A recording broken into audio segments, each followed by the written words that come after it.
kwa watu mna advise wengine. Advise wengine na example. Mwache tu ku advise ati we tafuta hela. Unamwambia tafuta hela, aende wapi? Atoke nje saa 12 aende kutafuta hela wapi? Ye mwenyewe ametafuta kazi hajapata, alafu naambia we tafuta hela.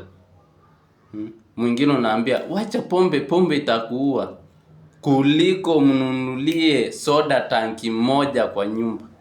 Hata yeye akifikiria kwenda kunywa pombe atakuwa mjinga, kwa sababu soda tank mzima ukiwa nayo kwa nyumba umetulia.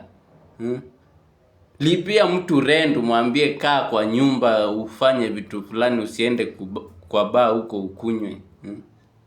Lakini unapata chizi anakuambia pombe unajua inaua, anakuachia hapo, anataka usikunywe nini?